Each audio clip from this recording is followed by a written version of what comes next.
everyone, lama tak bersua, Mami kangen juga. Welcome back to my channel Learning English with Mami. Nah, kali ini Mami akan bahas singkat aja mengenai penggunaan an, dan the. An digunakan untuk benda yang dimulai dengan huruf vokal a, i, u, e, o. An apple, an orange, an avocado, an airplane. Okay? Nah, kalau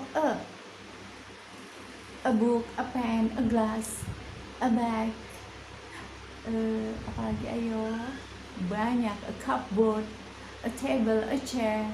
Nah, alright, kalian cari contoh sebanyak-banyaknya.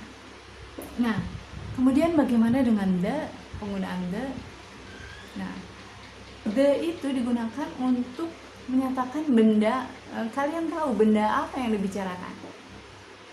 Misalnya contoh, misalnya, I have a pen.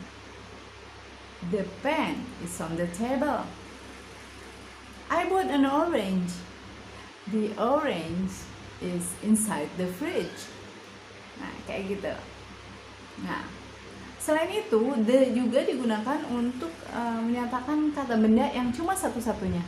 Misalnya, the sun, the moon. I can see the moon. It's beautiful. Okay? Alright guys, that's it for now. Hopefully you enjoyed the video. Don't forget to like, comment, and subscribe. See you in the next video. Bye bye.